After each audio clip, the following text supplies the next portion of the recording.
make a move and the bunny gets it. I said, put the bunny back in the box. Why couldn't you put the bunny back in the box?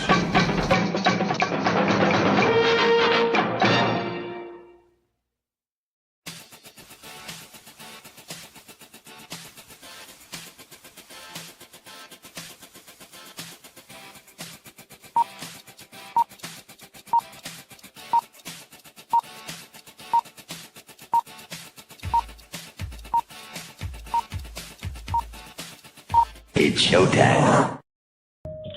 Roar. Roar. Colonel Ironsides here. 200 years I stood in the gap, fighting those who would harm my country. It was my honor, my sacred duty, so help me God. 9 times they took my life. 9 times I stood back up and made them pay. The freedom fighter and I could handle anything, but someone betrayed me. I was ambushed, made mortal, rendered powerless, and retired. They passed an amendment that made me a civilian before I left the hospital. For 50 years, I've watched my country change. Watched its work while erasing me from history. The day I quit my job, I powered up and discovered they lied about that too. I'll remind them of freedom. I'll remind them of duty. I'll remind them of their oaths and who they serve. I'll remind them while I'm shoving it down their throats.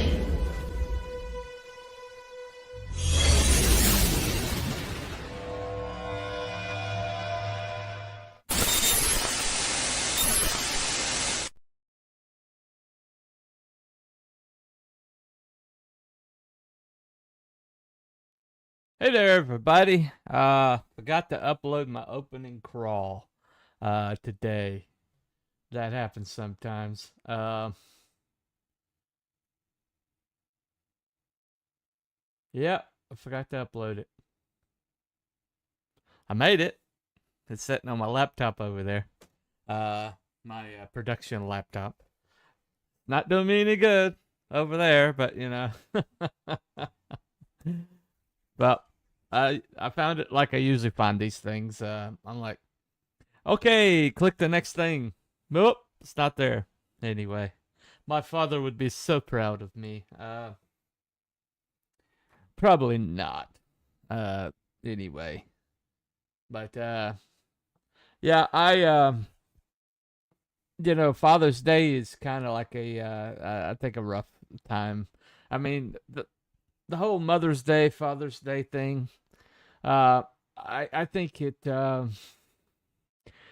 kind of tough for a lot of people, in that it's not exactly built for people who have lost the parental units, as it were, and so. It becomes kind of like an endurance test for some of us. Over the years, it's been it's been worse than others.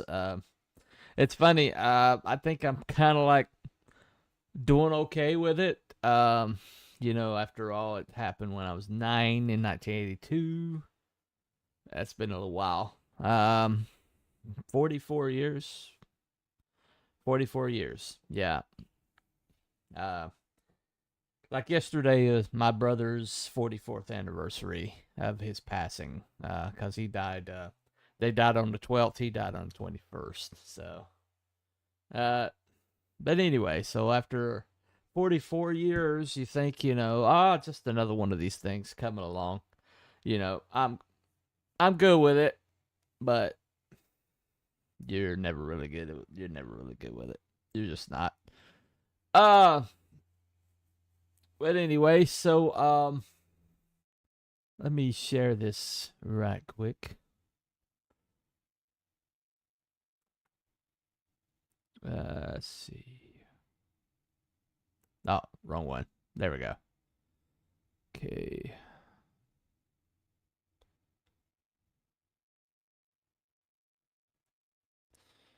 Well. Okay, here we go. So, So this right here, this is a picture of me and my family. Did a little bit of a grok enhancement on it. That's what it looks like. So, there's a couple things I forgot about my father. I forgot, I forgot he's built like a fire plug, I kind of forgot that part.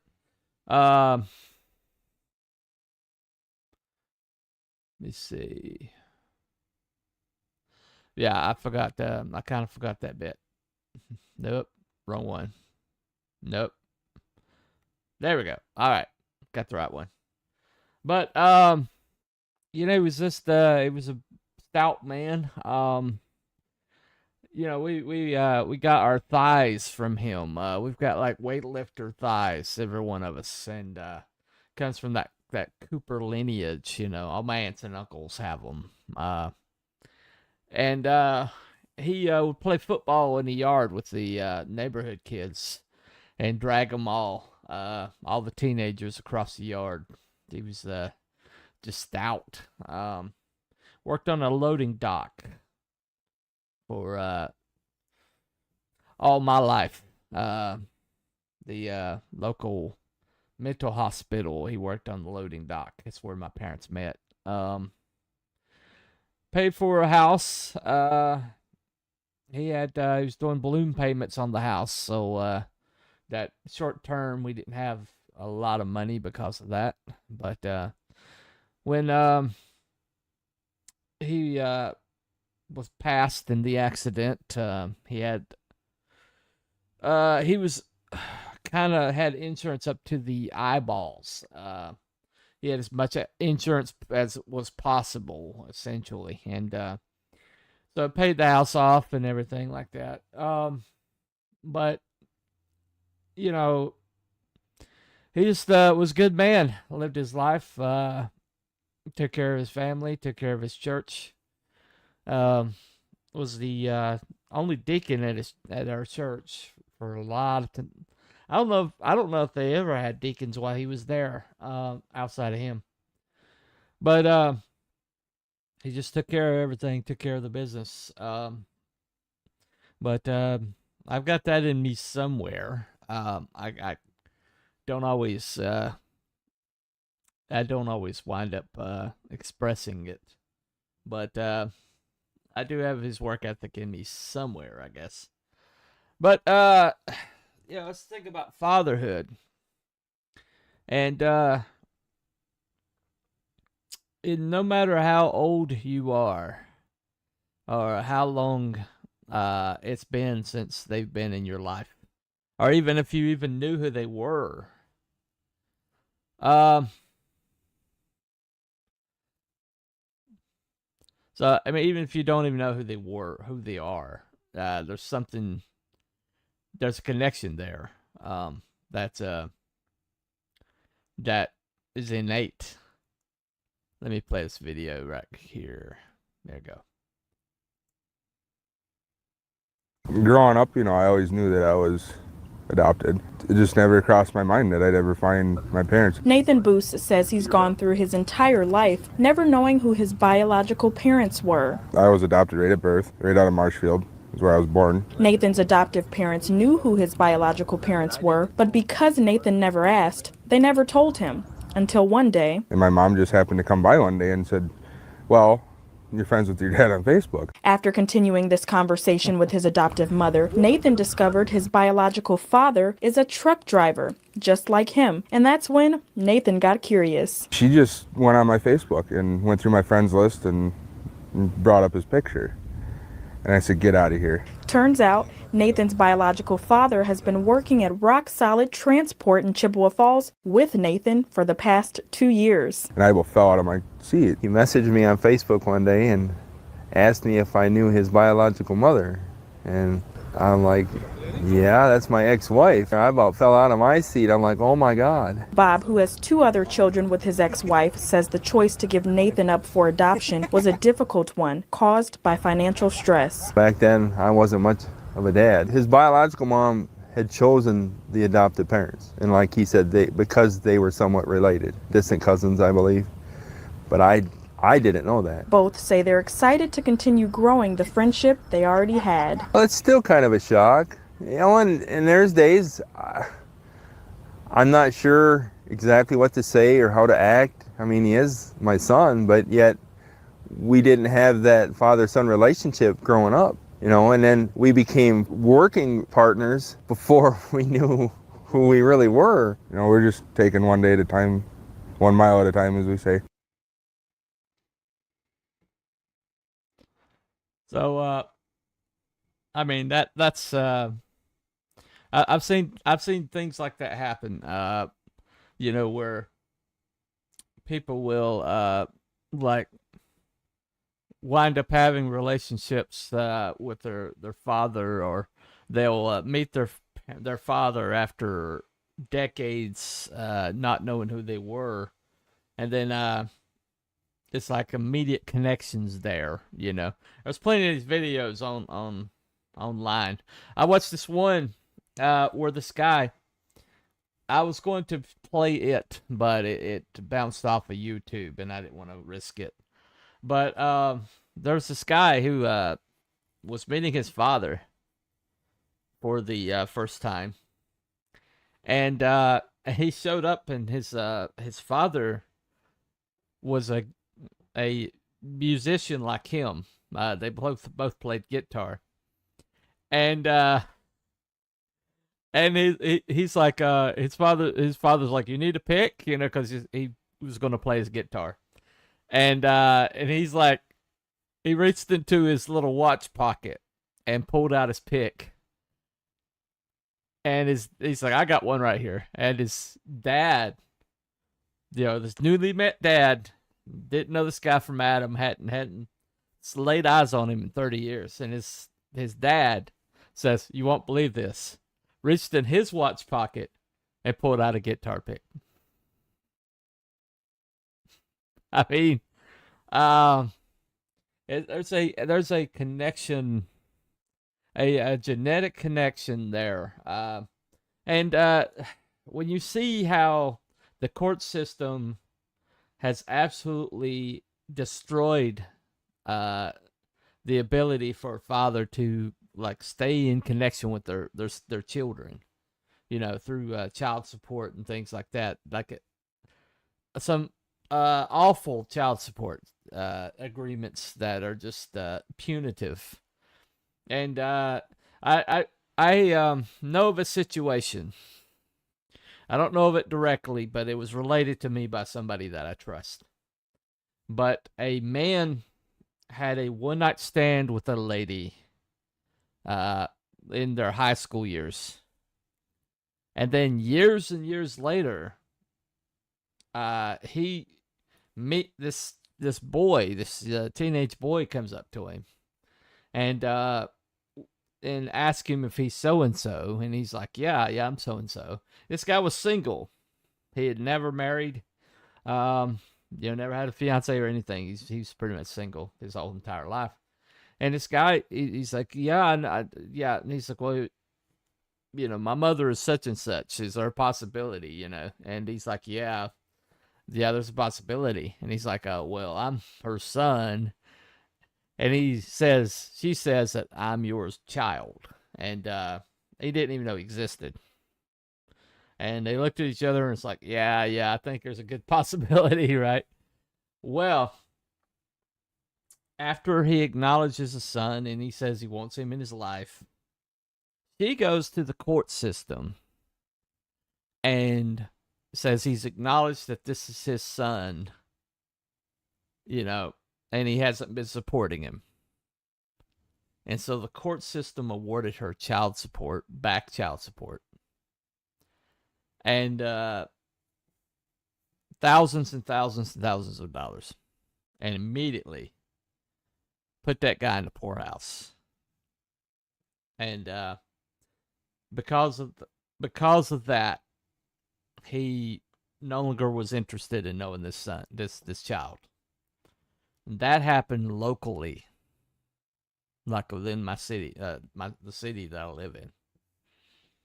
And so there's a lot of horror stories out there like that. And because the government has kind of has stepped in and kind of like tried to force itself into the father role, especially with all the benefits that single women get. And it's like, well, women got to take care of themselves, blah, blah, blah. Okay, well, back when ladies were basically stay-at-home moms, that safety net was definitely needed. But for the most part, most of the ladies today are actually working themselves. And so a lot of safety nets, a lot of things like that. The whole baby mama phenomenon, things like that. There's a guy in Tennessee that had 21 different children by, I think it was 16 different baby mamas or something like that. And he was like so far in arrears when it came to child support that like they put him in jail. But I mean, it's like debtor's prison. How you gonna get caught up? Especially with that many baby mamas. But I'm like, why are that many women letting this guy have play with them?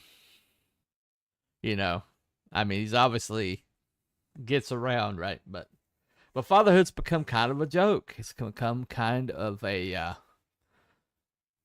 it's become kind of a caricature of what it once was, what it always has traditionally been. People like me have had that in their lives, but I also had a uncle after my father was taken from me. I had an uncle who was not that, and wasn't emotionally able to be that.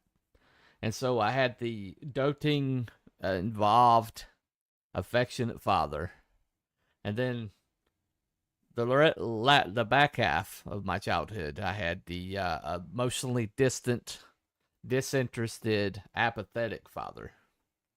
And so I had both of those in my childhood. And so I kind of have a unique perspective in that I had both. I had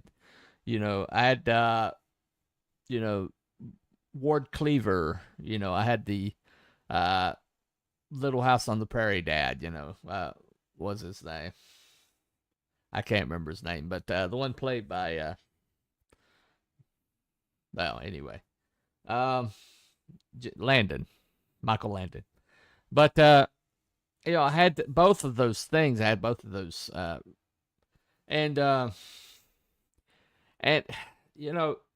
even when there's a biological father that's not in the picture anymore, sometimes somebody can step in and take up the slack, like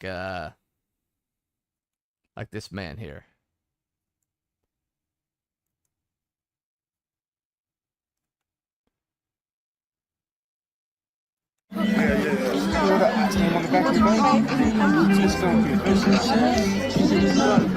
It was tears of joy, tears of excitement, and it was hard to hold everything back. Since the beginning, I've kind of looked at him as my own, looked out out for him as far as safety and trying to teach him right from wrong and things like that. Just kind of came natural with me. I wanted to be there for him, and he wanted me there. Love you, Bob! Love you! That's my son! Love you! Football was always a big deal. When he expressed interest in wanting to play and I got the opportunity to coach, it made our bond stronger. I would never want to force the adoption. I'd never want to force my last name onto him. Early in Buck's football journey, he got a new jersey with his legal last name on it. And it stung, because in his heart, he was already a McMillan. And the fact that he got mad and ended up getting a change the next season, it's a big sense of pride in the fact that he wants my last name and he wants me to be that father. I was just upset when they gave it to me because I almost immediately went up to them and I was like, this is not the name that I put for it.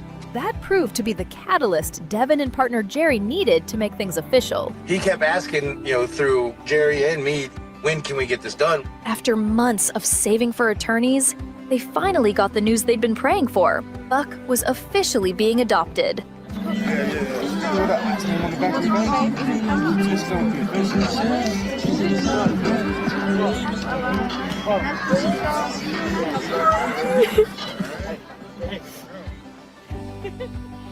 I'm not very good at keeping surprises, so it took everything I had not to want to tell him or not to tell him. I'm not a very emotional person, Buck can tell you that firsthand. So I was extremely happy. You know, it was tears of joy, tears of excitement. With the adoption underway, they're hoping to have it finalized before Christmas. But for Devin, being Buck's father figure has always been enough. You know, the world today is not the greatest, and getting him and seeing him do good and knowing that I have a hand in it and getting to be his father is an honor and a privilege, and I wouldn't change it for anything. Yeah. You know, in the adoption system, one of the big problems we have in our society is the fact that adoption system has really made it almost prohibitive to try to adopt. Like they said, they had to pay for a lawyer to get his name changed, even though he wanted it changed, even though, you know, his mother was okay with it being changed. They still have to go through a lawyer to get his last name changed. My brother and his wife were asked to foster these two little boys.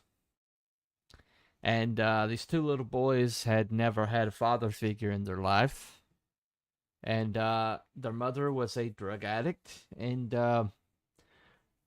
her and her husband, which was only one of the boys' father, but they were both deep into drug addiction, and neither of them were fit to be parents.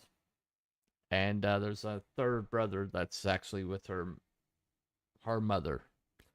But my brother and his wife, you know, he's a pastor. You know, he's stable employment. You know, a very affectionate guy.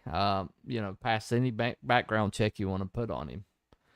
And yet, it took their mother colossally messing up to an extent that they can no longer excuse before he and his wife were allowed to adopt. And anybody could take one look and know that lady was not capable. In fact, she tragically died of a drug overdose like last year.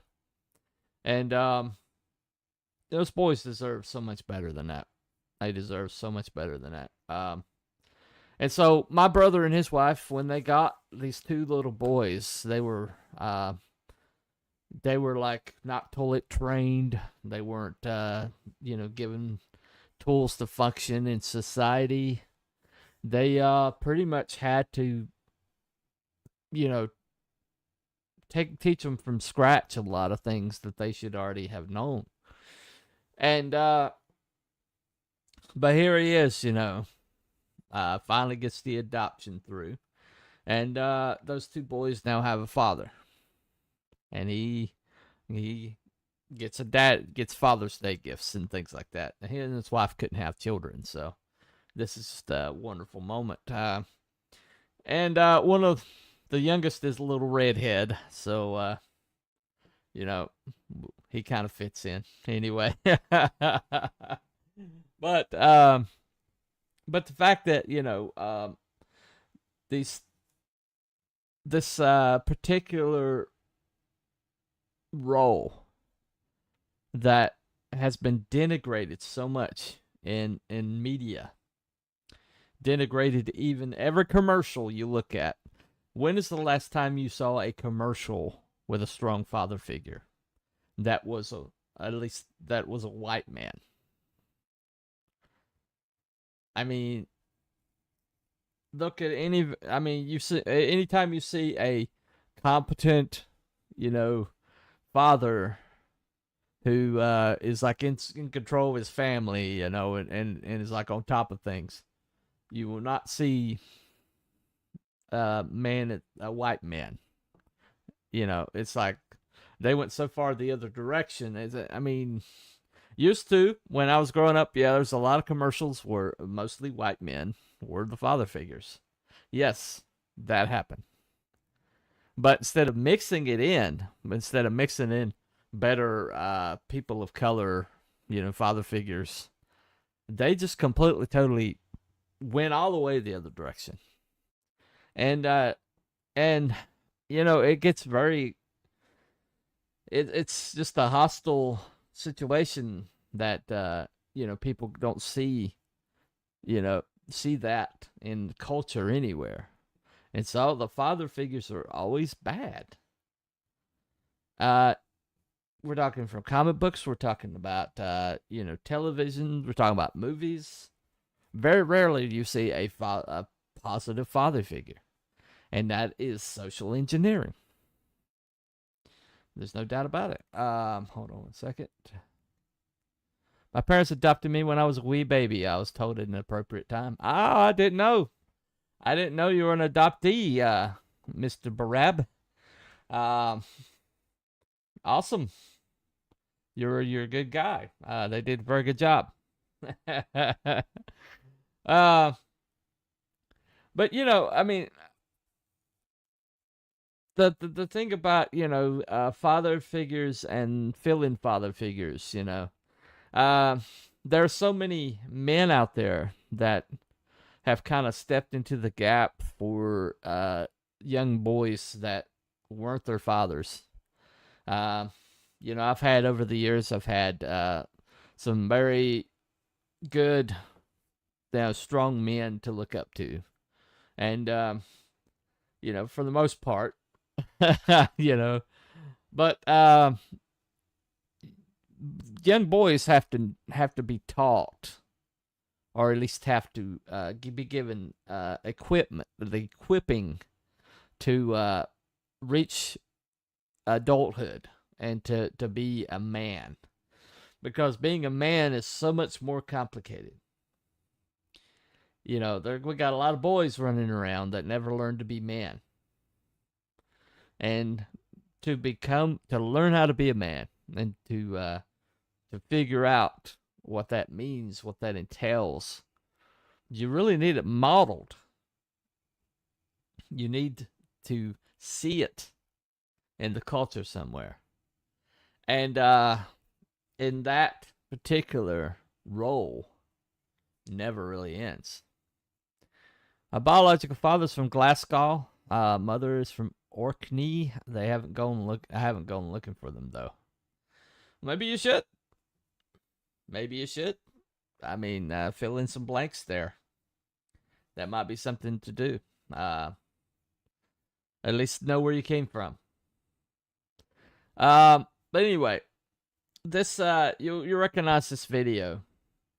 This went kind of viral a few years ago. This particular judge, he does a lot of these videos where something happens in he's a really kind-hearted judge, which is like rare, but there's like a lot of videos of him in his courtroom and things that he's doing. But this one went viral a few years ago.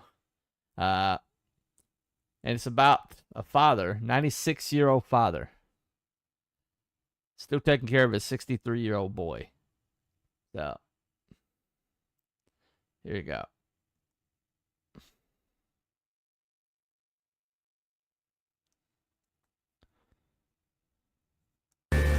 Victor Coella. You can sit down, sir.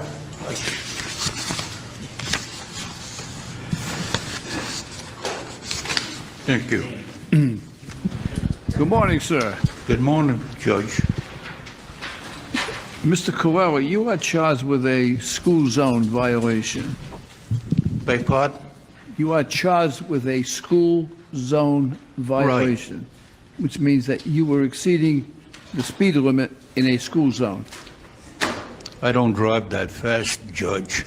I'm 96 years old and I drive slowly, and I only drive when I have to. I was going to the blood work for my boy. He's handicapped. Huh. You were taking your son to the doctor's office? Yeah. I take him for blood work every 2 weeks because he's got cancer. You are a good man. You are a good man. You really are what America is all about. Here you are in your 90s, and you're still taking care of your family. That's just a wonderful thing for you. Well, how old is your son? 63. Yeah. And Daddy's still taking care of him, right? I only drive when I have to. Yeah. You see that young man over there? That's my son. Now, he's looking at me saying, Dad, when you're in your 90s, you're going to be driving me around. You're setting a bad example for my kid. You're putting a lot of pressure on me. Listen, sir, I wish you all the best. I wish the best for your son, and I wish you good health, and your case is dismissed. Good luck to you, and God bless you. Thank you.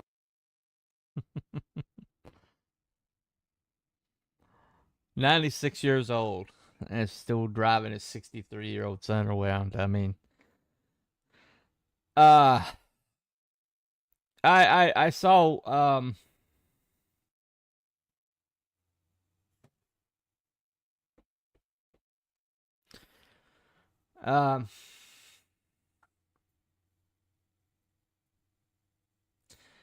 I saw today or yesterday where somebody was saying that becoming a father is something that you'll do the rest of your life.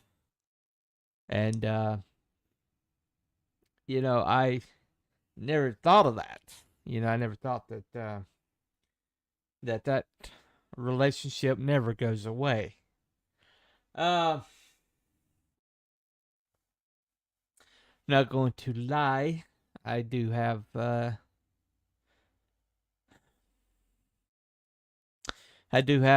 years where that particular holiday that we just went through is easier than others.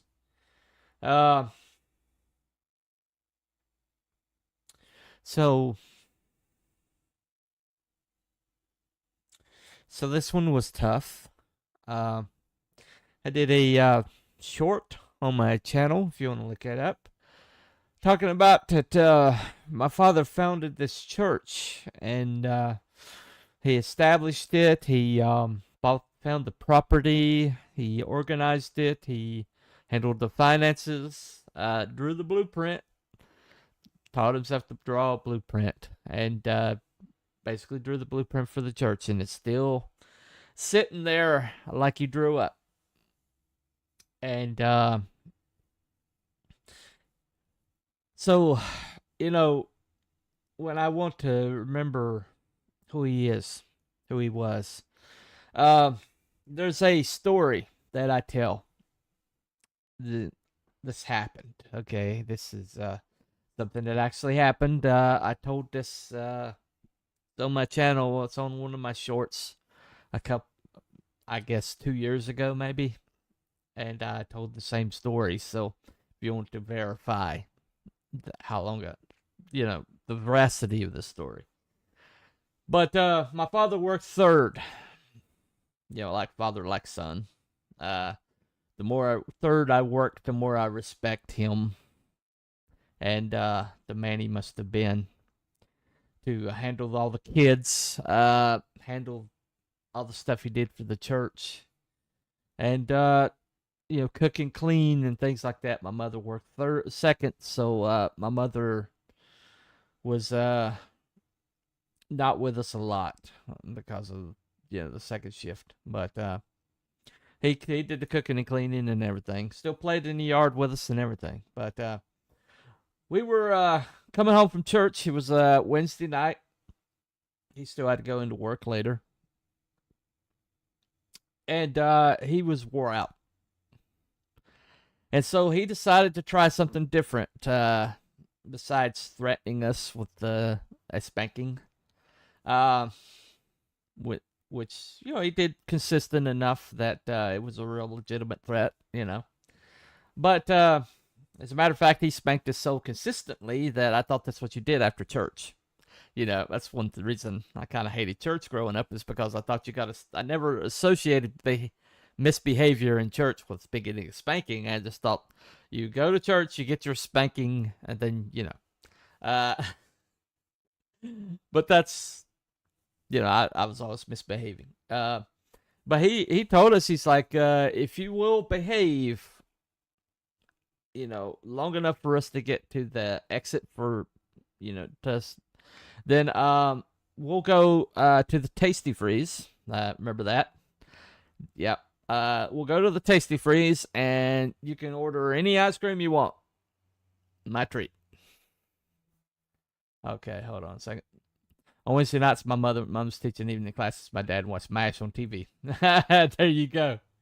He let you watch MASH when you was a kid? Jeez, man, that's tough. I was watching spaghetti westerns, about that age, so I can't say much. But he told us, you behave, I'll let you have ice cream, anything you want. We didn't get treated very often because the finances weren't there. When you work a state job, you get paid once a month. And he and my mother were both working state jobs, and so there towards the end of the month, things would get really tight. So him saying, ice cream, anything you want, was incredible, incredibly rare. Well, we didn't even make it to the interstate before we were squabbling. I don't know what caused the fight, but my dad was doing the, swing behind the seat thing, trying to hit a leg, But we were old hats. We were old hats at the, the dad's trying to swat the leg. Okay, we're old hats at it. We were dodging it, and he got frustrated and he swerved, and got pulled over by highway patrol. Yep. So not only were we not going to get ice cream, there's a good chance we were going to get killed when we got home. Well, the highway patrol came and looked into the back seat of the car, and saw the young children. Saw my brother in the passenger seat, and who's a young teenager. And he said, well, Mr. Cooper, you were swerving a little bit there. Can I see your license and everything? Well, my dad gave him the license, registration, did the whole thing. And the officer asked why he was swerving, and he's like, oh, well, the kids were misbehaving, and I was trying to kind of like discipline them a little bit, and I swerved. And so the highway patrolman, who must have had kids, said, I'll let you go. This is a warning. Just when you discipline, try not to swerve in the road. Well, so all the way back to the exit on the interstate, all the way back on the exit that had led to home, we were quiet because we thought we were dead. And so he gets to the exit, and instead of taking the left for home, he took a right to Tasty Freeze. And he parked. He said, okay, everybody, get out. Whatever you want. I wouldn't get out of the car. Because I'm like, this is a trick. This is a trick, And he's like, nah, get on out of here. Get on out. Well, that night I got a pineapple sundae. And first time I ever tasted pineapple, and pineapple's been my favorite fruit ever since. So that's the story in my head. Anytime I want to wonder about my father, what kind of man he was.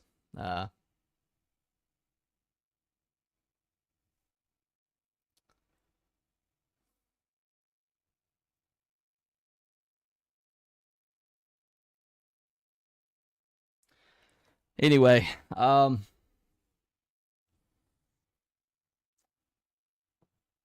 right. That's good enough. So thank you all for coming. We follow the White Rabbit. We'll see you next time.